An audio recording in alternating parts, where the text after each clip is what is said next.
Hello everyone, I'm Padma Das from Paradise Pulse, an online magazine. We're here at Hava Cafe and Restaurant in Marabal, Port of Spain, Trinidad. And this afternoon, or rather today, with me is Peter Rayblood. Really, Peter does not need any introduction. And he's very well known, so let me just turn over to Peter now. Peter, tell us how you came to be involved in the media. Well, actually, prior to becoming involved in media, I was involved in computer science. Actually, that's where all my tertiary education is about, computer science. Yeah, I did that for about 10 years, and then I got fed up of it after a certain time, and I wanted to try something new, something that I've never tried before, something I never thought I would be interested in. And seeing that I was like always involved in music and the arts, I thought that maybe I should use the knowledge I had in those fields by best transposing it to media. One, to educate people, inform people, entertain, and maybe mentor. Right. You know, at that time. But how that opportunity arose for you to become involved in the media? Well, I had this friend whose father owned a newspaper in Trinidad. How fortunate. And one day I asked her, I said, can you ask if Dad give me a job at his newspaper? And he decided that he talked to me and stuff like that. And he asked me if I thought I could enhance his newspaper, especially in the arts and entertainment field. I said, yes, of course I can do that. He said, I'll give you a chance. So he brought me in as a novice, because I had no experience in writing or journalism. Right. And within the first couple of months, I was made a reporter, then I was promoted to a reporter. And then shortly thereafter, I became an editor in the So what newspaper. were you covering initially? Initially it was arts and entertainment, but as you know, as a rookie, you're called upon to do all kinds of things. And so I did like court reporting. I've never done parliament, but basically everything else I've done, you know. But then, it's like over the years you branched out specifically into entertainment, notwithstanding that you were covering those things before? Well, it developed in that my forte more or less was arts and entertainment. And at the time, in Trinidad, there were hardly any reporters, so to speak, covering specifically local arts and entertainment. There were a couple of guys, Keith Smith comes easily to mind, you know, and on the radio you had people at that time like Phil Simmons and Gerald Agostini. Right. And they concentrated on calypso and stuff like that. But to say to cover everything like Best Village, theatre, Local content. Yeah. There was hardly anybody doing it. But you've obviously made a name for yourself in that arena, because if people hear Peter Rayblood, they immediately associate you with entertainment. How has that changed your life? Well, it opened the door for me. One, I ended up meeting a host of prominent people in the arts. I traveled to a lot of places that, had I remained in computer science, I may not those opportunities have been privileged to go to those places. Let me see. There's so many experiences. Even writing, you find that after the time when your reputation starts to build, people seek you out actually. Definitely. Like not just locally, but through the region, as far as London. Because I remember doing a documentary once for the BBC on it had nothing to do with the arts actually. It was actually on comparative religion. But that's different. Yes. they're different to the arts. Yeah. So I did that. I did a piece for South Magazine back in the day. That was an affiliate of Time Magazine.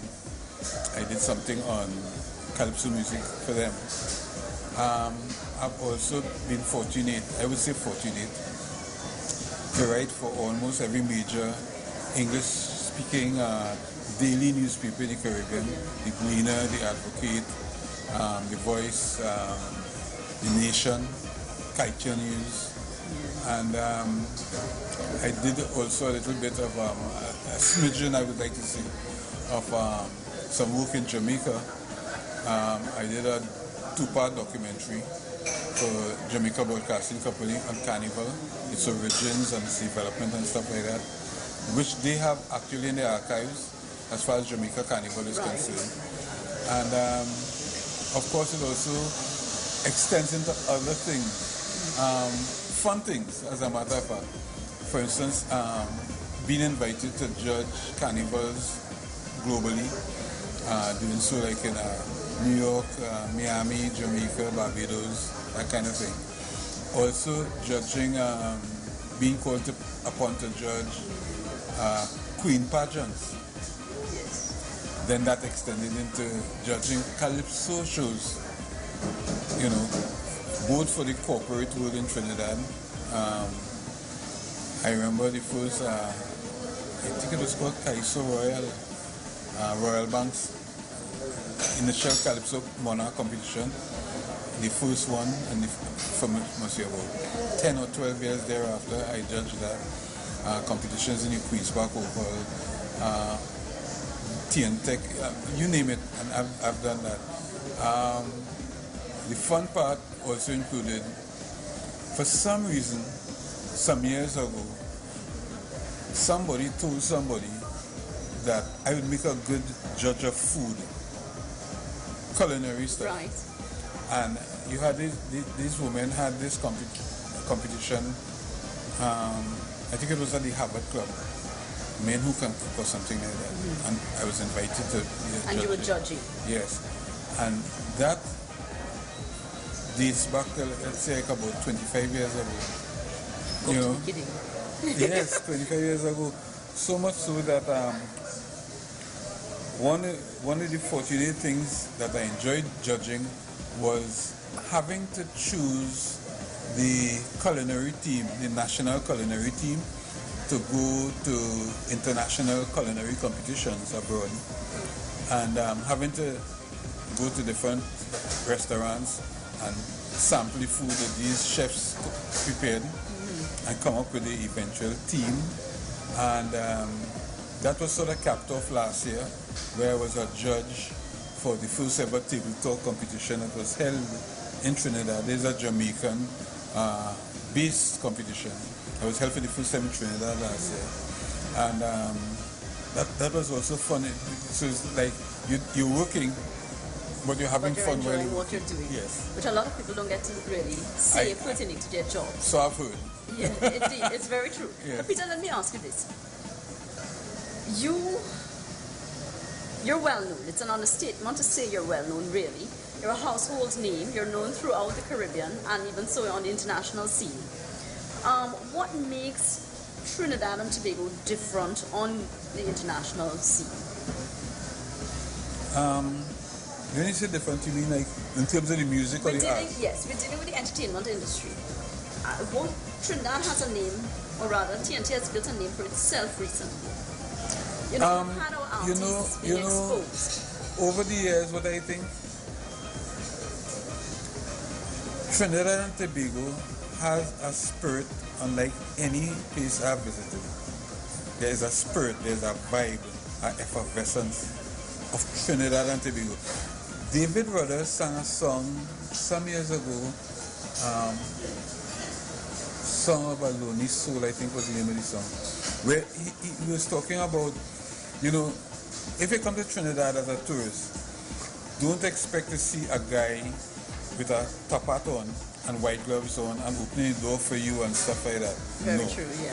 He said a Trinidadian, as a tourist, you go to Maracas Bay and you reach and he say meet so and so from Kentucky or LA or whatever it is, right?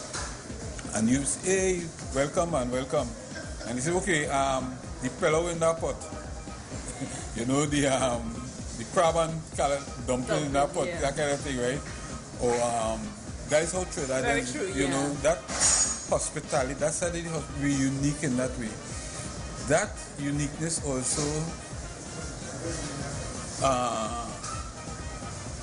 blends into the actual cuisine that we present as Trinidadians. You know, the culinary teams that have won overseas, all of them have had various secret ingredients that nobody, any other part of the world knew about or knew what they were tasting.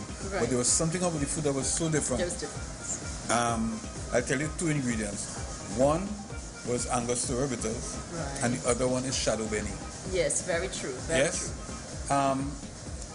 You take that into the music. One must remember that calypso music in the United States actually predates jazz. Yes?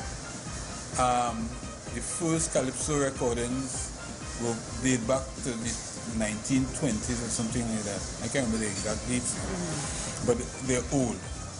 And this was before America started to focus on jazz music and that type of thing, right? We had guys like, we had people like Nat King Cole, Harry Belafonte. Of course, we were nobody, Andrew's sisters being attracted to rum and Coca-Cola by a Calypsonian. And taking that music and making it their own more or less. As a matter of fact, I would be bold enough to say that calypso music is an integral part of the foundation of who Harry Belafonte was and what Harry Belafonte eventually became. You know, our music is unique. I think that if you compare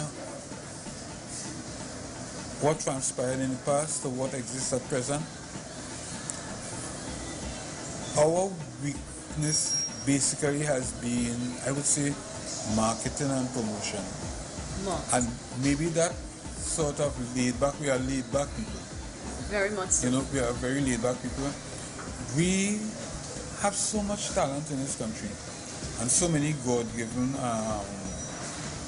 ingredients, so to speak, that we don't have to work too hard to promote ourselves, right? When you date back Trinidad and Tobago arts and music, all these different types of people, Caucasians, the Africans, the Indians, the Chinese, the Spaniards, the Syrians, all these people, and what they brought to Trinidad and Tobago, they fed that into what our arts are. And what you come up with is a combination or a blend that is unique one. Right. It is enticing too. And again, if we had maybe more aggressive marketing, right? I remember some years ago, I was a press agent for Edwin Yearwood and Crossfire in Barbados.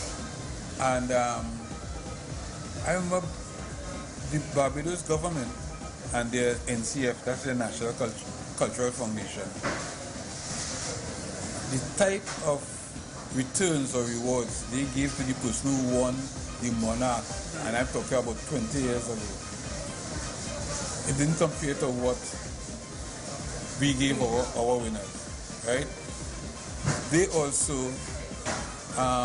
adopted their popular artists, like people like Alison Hines, Rupi, Edwin Yearwood, Mark Fingal, Gabi. These people, the Barbados government adopted them. They got them diplomatic passports for a year. So when you went abroad as an ambassador of Barbados. Jamaica, when you check Brandon, the national colors or the Rastafarian colors, right, the Bob Marley's colors, so to speak, there is nowhere in the face of the earth, Alaska, anywhere, Yeah. New Zealand to the south, Antarctica, anywhere you go, you're sure to know somebody, meet somebody who is familiar with Bob Marley's music, know that Bob Marley is from Jamaica, right? And that's just the way it is. The other thing is that in trying to find acceptance internationally, I think that our creators or artists, they unwittingly try to adopt so many other people's styles and music and stuff like that, so that what is indigenously calypso has morphed into we have a cross now. yes, chutney soca, parang soca, rapso, you name it. We But have Peter, all you these ideas. mentioned Bob Marley. Do you think that Bungie Garden may be following in that light because of his recent exposure on the international scene? I think it's too early to make a comparison, especially between Bob Marley and Well, Bungie. yes, but Bob's it's in a different body category. Yes. of work on the whole. Bungie has touched some nerves internationally. But if you check it, the award, like for instance, we got, was it MTV? Yes, MTV. Again, not To knock, yeah. knock anybody. It's not mainstream MTV. It's like a fringe of MTV. It's a great award. It's something that never happened before. It is a good achievement, etc. But let's be real. There's still so much more to achieve. Like for the Bungees, Yeah. Marshall. I've seen Marshall fill like Madison Square Garden and stuff like that. Big time, yeah. Although you can tailor different, that Madison Square Garden has different concert spaces, Yeah. and you can tailor them to suit the size of your clientele. Definitely, yeah. For instance, I've seen back in the 80s, I think it was, with Code Aspirations, upstage Liza Minnelli, right? In Japan, upstage, like so much so that one of the main daily newspapers, the Daily News, the next day, because when Liza comes to town to do a performance, she's guaranteed front page the next day. Very much so. That particular night, Desperados was on the front page and Liza was in the inside. You know, and of course our people were quite perturbed by these people come from the islands and who are these people here? Of course, Yes. because we're third world, yes? And this is Liza. Peter, over the years, you've been in this industry for over 30 years, and that's strictly entertainment, arts, and culture. You obviously, and it goes without saying, you would have built, well, you would have built your reputation, yes, but you would have also built and maintained friendships over the years, and especially with those in the industry. What feedback have they given to you in terms of, are there incentives for upcoming or even those who are already in the industry, artists? What feedback have you got?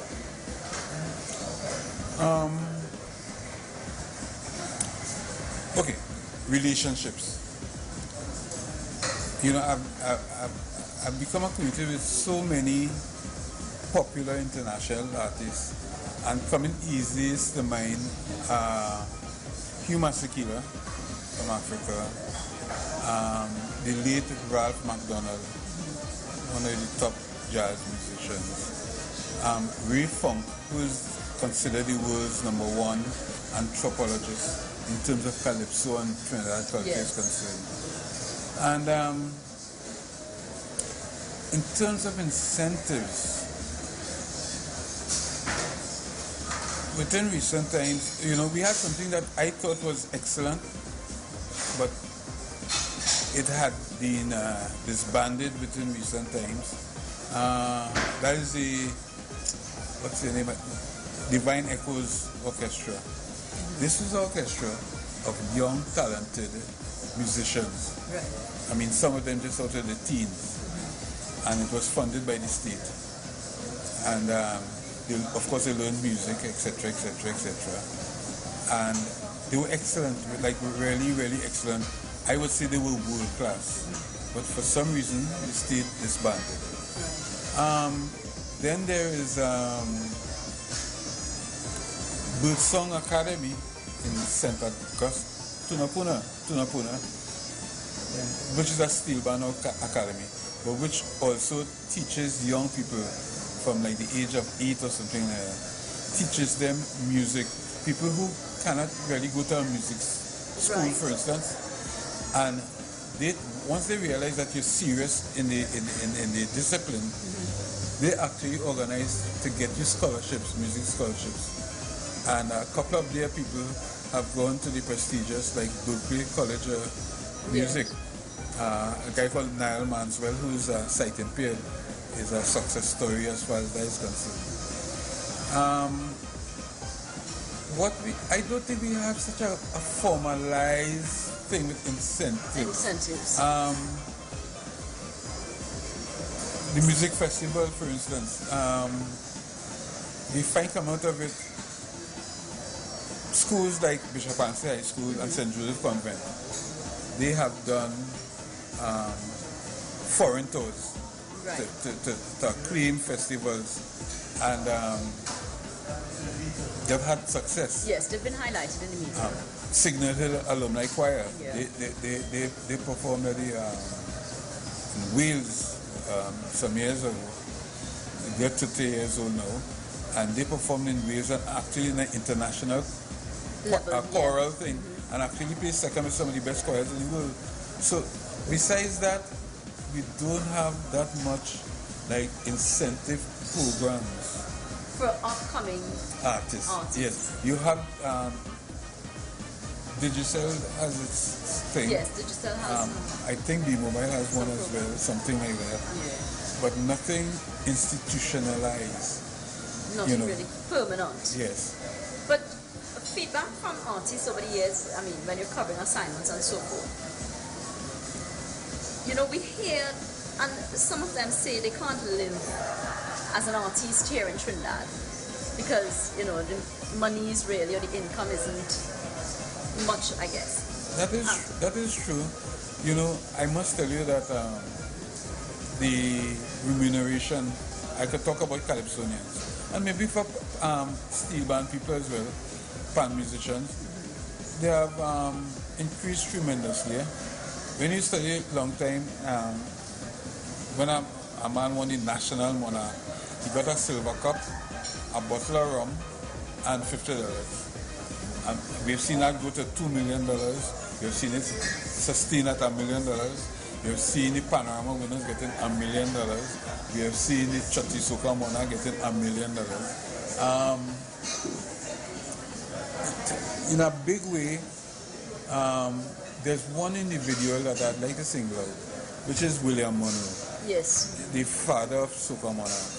And I think he's the person who initially began some sort of respectability to the remuneration a calypsonian would receive singing in a calypso tent and stuff like that.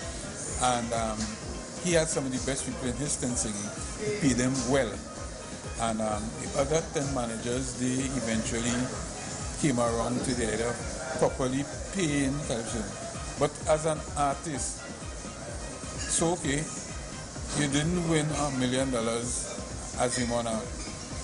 But when you study, you have 700 calypsos there, those who didn't even make it to Skinner Park,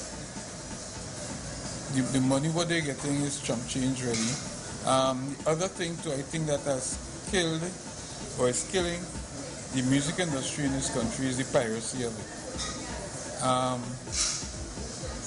When a guy puts out by the hook or the crook, however he gets it, $35,000 to $50,000. That is not a little bit of money to an average person. Puts out $35,000 to $50,000 to do a record, a CD, and before the CD comes out, it's being sold on the streets of Port of Spain or San Fernando or Rima, Scarborough, as on a CD for $20, I think it is. So in terms of that, he isn't getting back any money. Then too, the manner in which radio is Well, has evolved now. has evolved now. If your music isn't played on the radio, so to speak, there's no royalties to get back, right? And I don't think we should get into reasons why your music isn't played on the radio. Right. It's a very subjective thing in Trinidad now. But what suggestions you would have for maybe probably the government or, individual stakeholders who could possibly assist artists? I believe, I'm not certain, but I think I was hearing some sort of talk about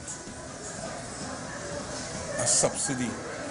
Like for instance, okay, so you're going into the studio to do a record.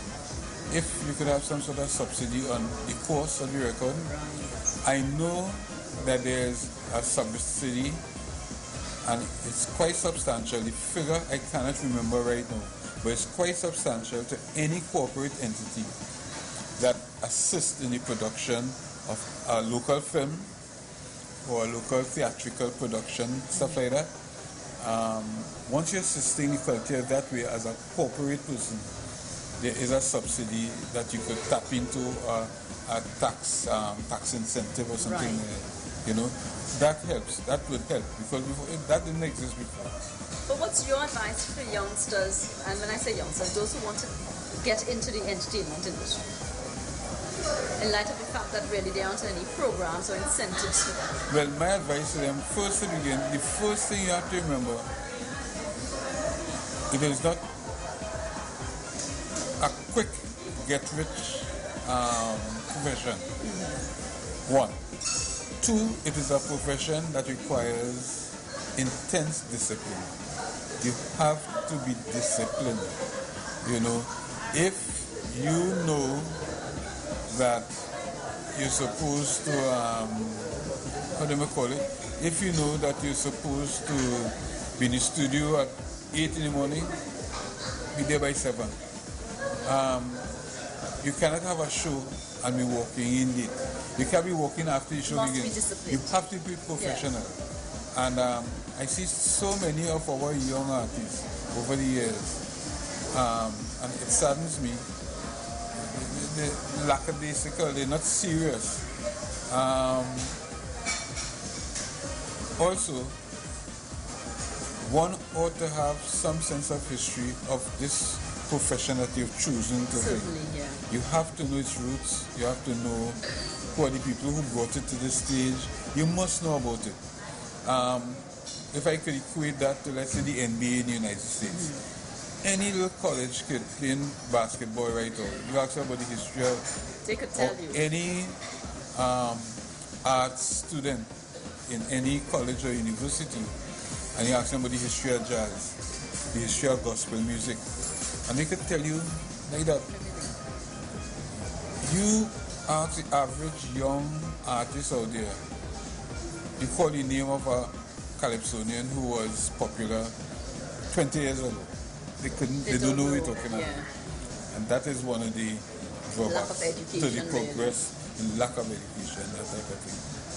So obviously you would have said that the lack of marketing and promotion has been a constant from way back then till now. Really and truly, do you see any improvement in that area?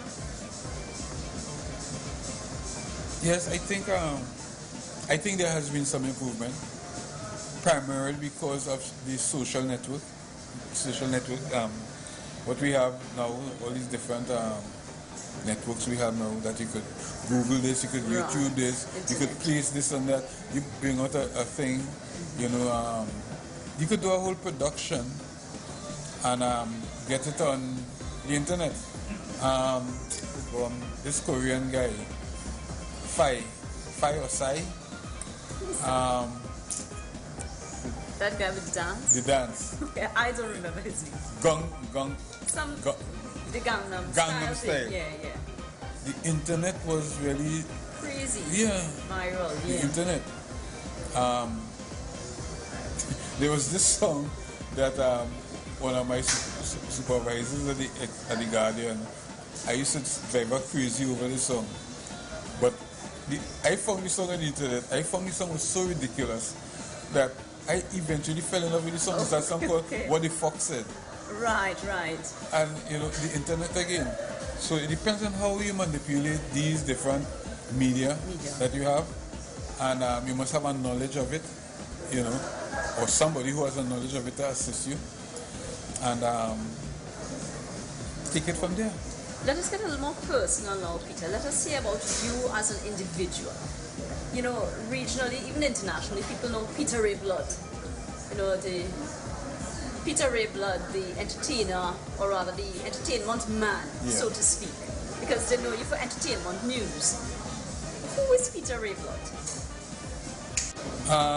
Who is Peter Ray Blood? Peter Ray Blood is a simple, basic, down-to-earth guy from Laventille.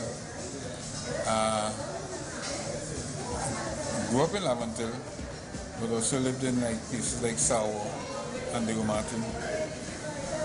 I live in Port of Spain now.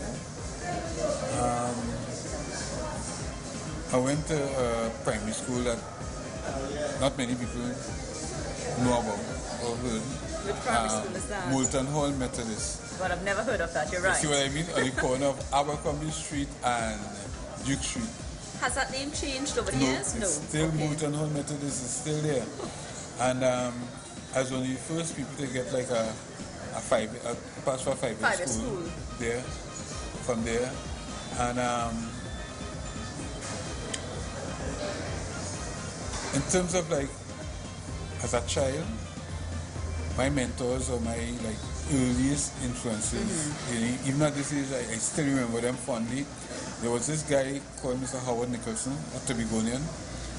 He was one of the teachers there, and he was one of the guys who instilled in us a drive that we were as good as anybody else, and that we could pass for QRC or Bishops or St. Mary's or one of the prestige schools. I think that year about 3 of us passed for 5 years, yeah. A five-year school. And I did quite well then because, like for instance, I'm thankful to the government of the day because my parents never had to buy school books or uniform for me. Right. Being a scholarship person from common entrance. And from there I went to QRC, of course, where again teachers influence you, you know. I went in there at 1964, and we had some remarkable teachers. Back in those days we didn't call them teachers, they were called masters. And yes, masters. And back then they actually taught Latin and Greek at QRC. Yes, those subjects as well. You know, I studied Latin, and we had some outstanding teachers where at that school at QRC, we got with a whole rounded thing of becoming a man. So you had the academics on one hand. Right. We also learned things like sport and the music and stuff like that. We had this guy, Schofield Pilgrim, who was one of the foremost jazz musicians, tutors in the Caribbean. He was a Barbadian, but he was a teacher at QRC. So you guys had a really very rounded education. Definitely so. And you had to become involved in something. If it wasn't sports, if it wasn't academics, you did chess. If you didn't do chess, there was cadets. Right. You know, but you did so something. Lots of extracurricular for your brain to be ticking all the time. Yeah. And towards 1968 was it? You know, as a teenager, I had a problem with why, when I was doing Caribbean history, I would learn about Sir Francis Drake and Magellan and Christopher Columbus and these guys. And I said, but the whole Caribbean is really black populated. You know, how come I never read about any black heroes? Yeah. And ironically enough, the teacher in QRC who I asked about that and who took me in a corner in the master's room afterwards and spoke to me was a Caucasian teacher from abroad. Oh Lord. Right? Who had besides being our geography teacher, was also the rugby coach at the college. Okay. You know? And he explained to me the whole concept of Caribbean history and stuff like that, and what we've been, as he put it, being instructed in. And I dropped history thereafter. My father was appalled, of course, but I never did history again until when I didn't get my first certificate there, and I went to St. James Secondary for 1 year, and I picked up history again for 1 year, and I was successful in it and stuff like that. But I always liked it. But have you ever had any regrets getting into the media? No. But what? You know, there's this saying that if you love what you do, yes, you'll never work a day in your life. Indeed. I have never worked one day in my life, and I get paid to have fun. I get paid to have fun, you know. I really have no regrets in getting into the media. I don't know, maybe if I stayed in computer science today, I look at some of the colleagues I had, the peers from back in the day, most of them have done extremely well financially, a lot better than I have. Right. But most of them, they seem so unhappy and old and lethargic. Yeah, because they're not going to feel that they kind of certainly not enjoying you know what I mean? No, yeah. These guys, you know, and then IT has changed so much, because what was IT or computers in my time, it's not so now. No, it occupied a floor in our building. We had specific machines doing different things. We had a central processing unit and a card machine and a disk machine and a sorting machine, and right, all these different machines. Yeah. And now there's this little box that you get, and you know, it has everything in it. That's covering everything. That's a computer, you know. Yeah, and, everything. One would have never thought that we would come to have stuff like this. So what's your career highlights? Highlights. You know, strangely enough, I have 8 children, right? 8 kids, right? I have 8 kids.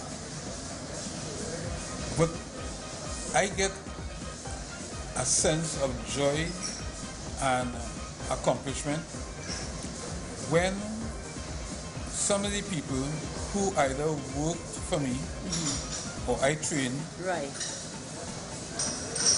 they're big men now and women, and when they meet me in public, up to this week, they meet me in public and call me dad. You know what I mean? And when people look at them and say, why you call, and they explain to them, you know, like there was this one guy, his mother brought him to me from St. Mary's when he was 17 years old, and said I'd try him out as a freelancer in the Guardian. But he was like really mathematically astute. And he ended up on Wall Street. Yeah, there was this big fancy thing in Wall Street. And he always would say, you know, his work ethic, etc., is Mr. Blood teaching that. So that is a high point for me.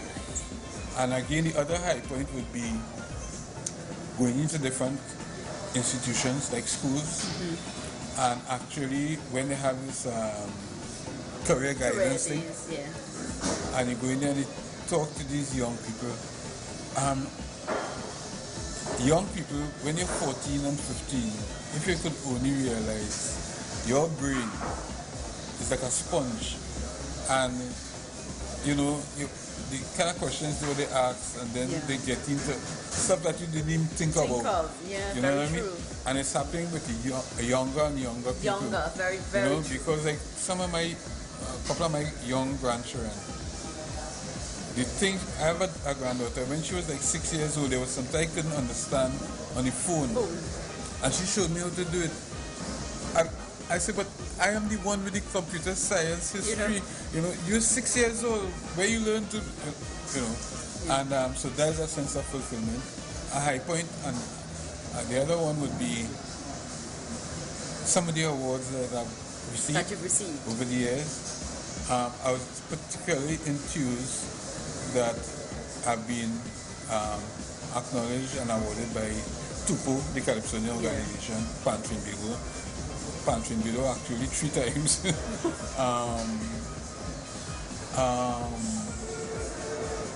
the tourism people. Hilton for again tourism.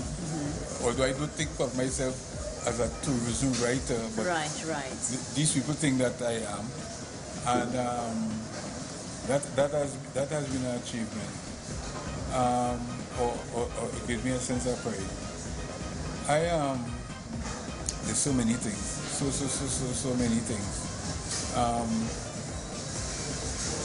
But do you have any regrets? None whatsoever, not even in your personal life? Nope. So you could be deemed a family man? No. I'm not a family man. Tell us a little more about that thing. Let me explain that. Family is the closest thing to me, right? Siblings, children and grands, and the various in-laws, so to speak. Right? However, in terms of being your conventional family man with a wife and children at home, stuff like that, no. I'm very single, right? And I've been that way for quite some time. And I don't know if I,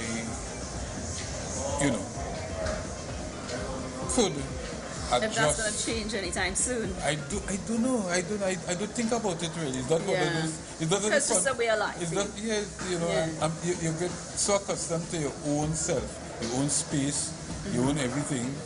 You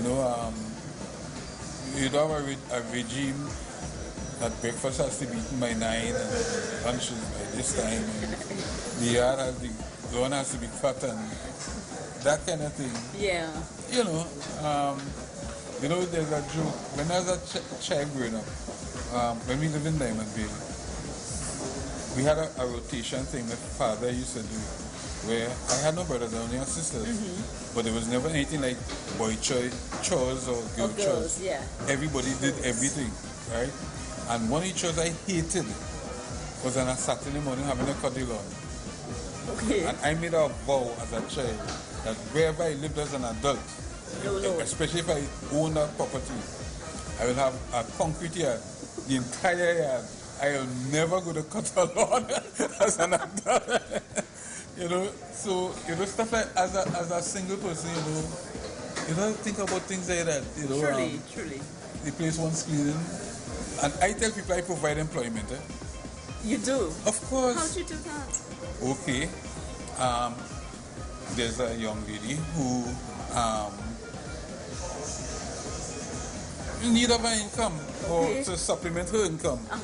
So I pay her to iron my clothes. Okay. To clean the house, there's somebody else who is in need of an income. Okay, I see. So all I right. pay the person So your home is well taken care of? Of course. Indeed. Yeah. My housekeeper is spot on. Now, Peter, in a normal scheme of things, in terms of normal job, 9 to 4 kind of thing, 9 to 5, where people have a retirement age. Before you get into that, I should add something. I should talk about advising young people. Let me advise them, and this is very serious. If you want to get into the field of journalism, it is not a 9 to 4 job or 8 to 4. It definitely is not. 24 hours. It is 24/7. You could be at home sleeping and your phone rings at 1 o'clock. Some incident happened or something happened. Yeah. You have to get out there. You have to get out there and cover that. That is the way it works. I remember, if I could go back, in the Express as a young fella, in those days, one of my forms of relaxation is a movie. I love the movies. And Empire Cinema on Frederick Street, where they have the immigration place now. That was one of my favorite places. So there was this guy in the Express, and his job, Mr. Brunton, his job was to sit down. In those days, there had no computers, they had typewriters. Right. So he would sit down with a red marker.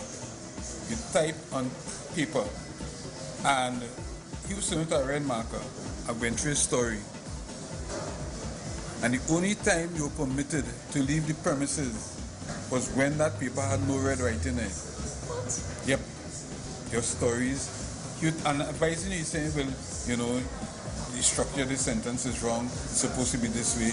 the lead for this story is a new story. So, what we used to call the inverted pyramid, with the important stuff at the top and the least important stuff, they thing it down. So if they cut the story, they cut from the bottom of the story. Stuff like that. Basic things for journalists, all journalists, all over the world. And I had this hot date, 4:30. We had no cell phones. So I told the girl, wait for me by Park and Frederick. I come in, ting. And Mr. Brunton had red and white thing. That was the end of the date. But it's stuff like that. And our young people now don't understand that. No. We get people coming into the field in journalism. One, they feel they know everything. And having a university degree does not qualify you to be an expert in journalism. It doesn't qualify you to be an expert in most things. Yeah. You know what I mean? Have the experience. That is very important. So, Mr. Brunton, if he's around or if he's gone, God bless his soul, he helped me a lot, right? Also in journalism, as a young person, you must remember, it is not a sugar-coated, fancy, forget what you see on CNN and Christian Amanpour and these people, right? Basically, you have to be made of stern stuff. Because like in a newsroom, in a newspaper, you have a guy called the editor-in-chief, or a woman, as is the case in the Guardian now. Editor-in-chief, you have editors and stuff like that. And you as a young person could think that they could be quite mean. It's not mean they're being mean. They really know what is best. That is the reason why the Guardian, for instance, has survived since 1970. Peter, let's get back to what I started a little while ago. When I said, the normal typical job is like a 94, 95, where there's a retirement age. But media really doesn't have that. Do you see yourself retiring anytime soon? Sometimes I think about it, but then when one does something or has been doing something for 35 years, retire and do what? That doesn't really come into play. I don't know how to cash nuts, so I can't be a nuts man. I don't drive, so I can't be a taxi driver. My best bet is to go somewhere in the Mediterranean and just relax, or go to Hawaii and have pina coladas or what do you think? Mojitos. Okay. But then do what? And then if you were to do that, you'd be taking away all these employment opportunities you have for people at your home. Washing, ironing, I would be affected employment. Yeah, you're taking away employment. I would be affected employment. Yeah, indeed. While we're on the line of Mediterranean and relaxing, what's a typical day like for you? You mean a working day or weekend? Well, we'll have it in two. A working day and a non-working day. But then quite frankly, you ought to be working every day in your field. Yeah, because the average day, you go into at the Guardian we have a very lively newsroom. Let's say most of it is lively. Right? We have some silent spots, but most of it is lively. And especially our sports area. It so happens that my area is just outside the sports area. Okay. So it's like I'm part of the sports area. Right. Sports department. So the day, you'd be surprised sometimes, it's when you look at your time, you realize it's 2 o'clock in the afternoon. Yeah, time is gone. Morning has gone. By the time you get lunch and you settle back again, you check the time again, it's 5 o'clock in the evening, So the days go like that. They go very quickly. On a weekend, basically, I haven't been able, yes, I have a cleaner and stuff like that. I haven't been able to get a washer as yet. Oh my. So on weekends, I wash clothes, and I might do a little dusting here and there, relax.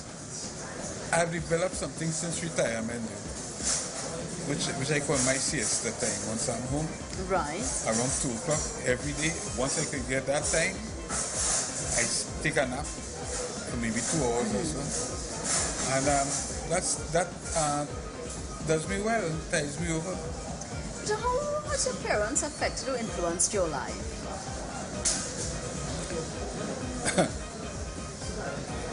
Discipline. That's the first that comes into mind. My mom was a school teacher. Oh boy. My father was a financial person, right? He retired as what they call, oh my goodness, a budget analyst, I think it was. Okay. It was something where he and the Minister of Finance used to liaise, kind of thing, especially when they have budgets. Budget, okay, well, budget analyst. Right, Yeah. so finances. Mom was a very popular school teacher. Given the amount of people that I meet, I mean all kinds of people. And they tell me, you know, you are so and so son kind of thing. Mom was a language teacher. Mom taught Latin, French and Spanish. Yes? And I think it, up to her passing, I think it hurt her heart. That you didn't follow suit? I didn't pass any one of those subjects. No. And you think it hurt her heart? Yeah. And I didn't. Beyond an understatement? Yes, I knew nothing about that. I didn't pass any of them. Oh my word. I was also very, I was big on things like geography and history, literature. Right? She also did literature. I think that she loved that. I had loved literature the way I did. I love literature so much. That developed my love for theatre. Oh. Right? That's where that developed, yes. As a young man, I danced. I danced with Bosco Wooler. I did theatre with Paul Keynes Douglas. Right. There were brief stints, Yeah. Right. And of course, I played the pan with Phase 2 and Pandemonium. Right. But they were a big influence because our family was a very extremely united family. You know, I cannot remember us not having meals apart. Right. Dad at the head of the table, Mom at the next side of the table, and The kids all my there. siblings and I on the side. And that went every day for all meals. You know, Dad wasn't a limer, so he'd be home in time for dinner. 7 o'clock in the evening. So you would say what, you had a very old-fashioned upbringing in terms of a lot of discipline? But strangely enough, they allowed me a lot of, to me, compared to a number of my friends, I find they allowed me a lot of freedom. Okay. You know, because I must have been about, how old was I? 18, must be? I don't know if you ever heard about Woodstock. Woodstock, yeah. Big festival. Well, that was big in the United States, right? But Trinidad had a Woodstock. Oh, we did? Yeah, held in Maraval. Oh, yeah, I think I heard about In that. La Mourie, in Perseverance. And they allowed me to go to Woodstock alone. Okay, okay. You know, and stuff. I had freedom. But that freedom was extended to your other siblings? Well, the other siblings were girls. Oh, okay, right. So I don't think so. You have mentioned that. I don't think so. But I had a lot of freedom, you know. Okay. I had a normal boyhood. Cadets, you know, the arts thing, the music thing. But as a culinary judge, Yeah. are you a chef by chance? No, I wouldn't say so, you know. Do you cook at all? Of course I do. Would you cook? Yes, I haven't been able to find a person needing a chef job and say that. So you're horrible. No, What but do you I cook? My biggest challenge is what we call in Trinidad colloquially one pot. One pot. Yeah, like sweet peas and rice, black eyed peas and rice, Okay, pillow. okay, that kind of okay. thing. I have a problem with that. But I can make a mean macaroni pie. You know, the right amount of cheese and milk and egg and stuff like that. Whereby you alone can do From that? scratch. Everybody. I have a daughter who thinks that daddy is the greatest chef. At least she used to think so when she was 5 years Oh, old. 5 years, yeah. I suspect that has since changed.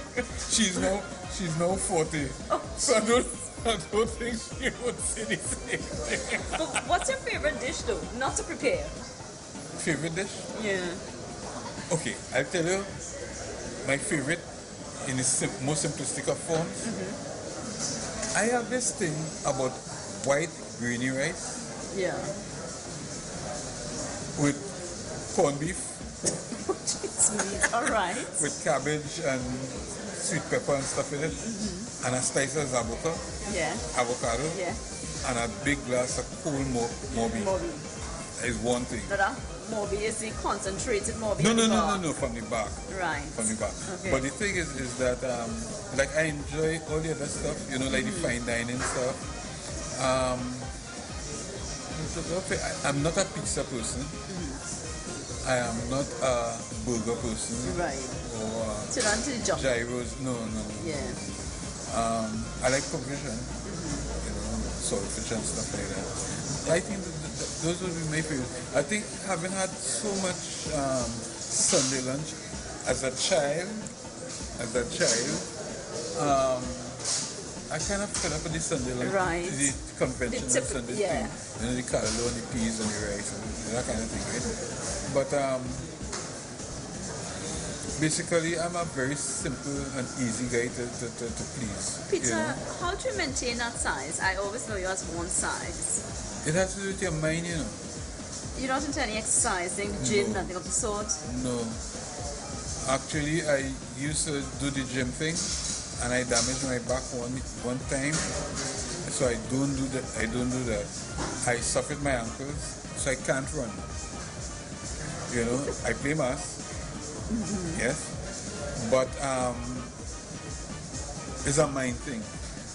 You know, you try to deflect. I'm trying to find a decent way to put this, or a As best you politically can. correct way to say Yeah. this. I was gonna say stupid people, but that's too harsh. But people who basically have no substance, or I don't mean academically or intellectually substance. I mean like they're not bringing anything progressive to the table. All right. You know what I mean? Yeah. In other words, I'm not a gossip person. You know, I am not a phone person. Right. I cannot stay on a phone and talk. You call, yeah, yes, right, yes, the sky is blue, yes, the sun is shining. Have a nice day. I hang up. Yeah. You know, but I don't gossip. I hate noise. People ask me, we play mass for all these years, and for some reason the mass thing, It's not effective. no. Yeah. But noise otherwise, most of the time when I'm at home, everything is off. The house is still. Silent. You know, I just like enjoy my silence. Yeah. Because once I step out the door, the most painful thing is to walk down Frederick Street with me. Anytime. Why is that? At any time. Even the vagrants know my name. And no, after it gets to you. You know what I mean? I'm a baddest friend. I have to call him a friend, right? Gus. Gus is a vagrant from Riverside. And Gus would stop me sometimes. And if I have money, I get Gus some change. Right. And Gus would have the most intelligent conversation. And we would talk. Gus could talk about every headline that was in the papers in the morning. If you pass, you see Gus at 11 o'clock. And he's making sense, objective sense. So, you know, despite liking my space and my time, etc., I love people. Right? I love walking through Port of Spain, and there's a buzz in Port of Spain that you don't get anywhere else. Yeah, very true. By the same token, I would take one of the group buses and go to let's go for the heck of it. Right. And I would leave the bus terminus and go across the road, have a rum shop there. I would go there and have a beer.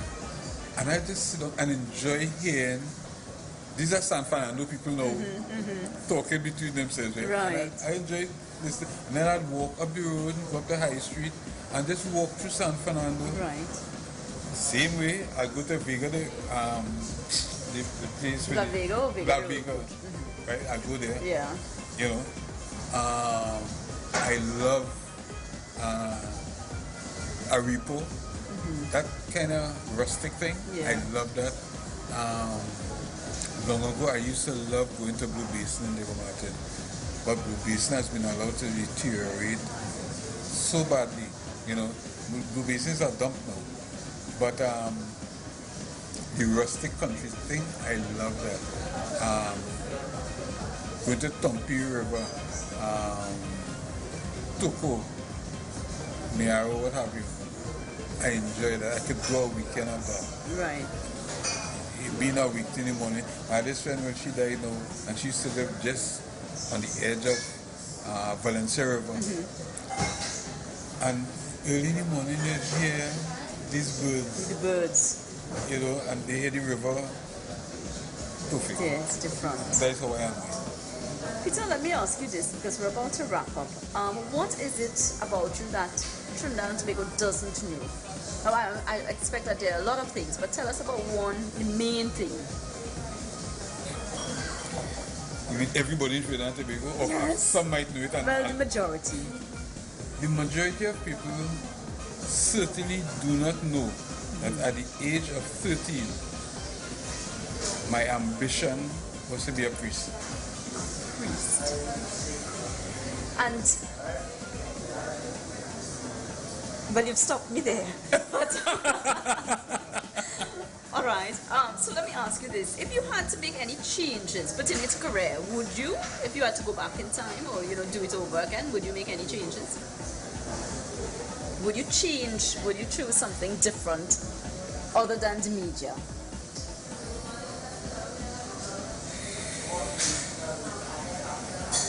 Maybe the priesthood. Priesthood, seriously. Yeah, I think I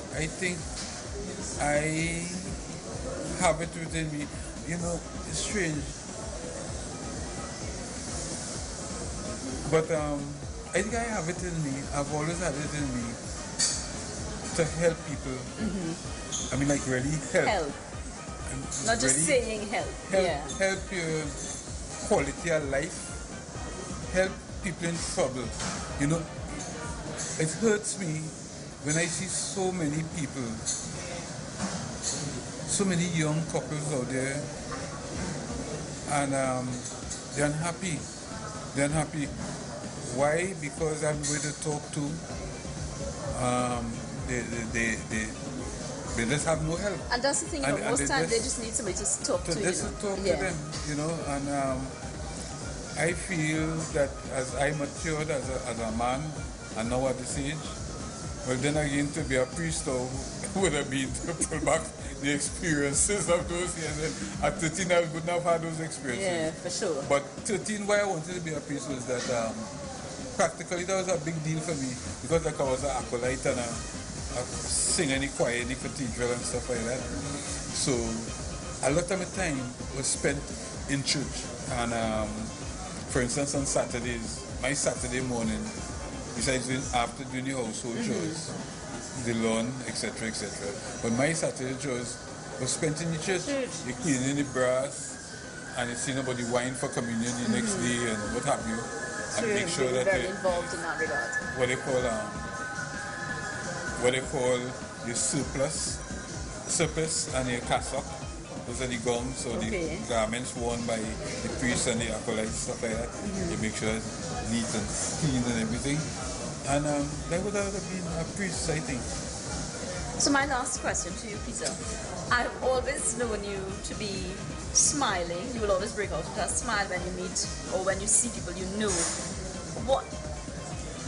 Are you always that calm and collected? Because that's how you come across. Are you always that calm and collected?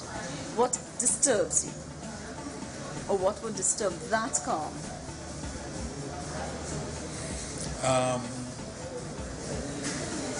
In a public place, it will be rowdiness. I can't deal with confrontation and noise and that kind of thing.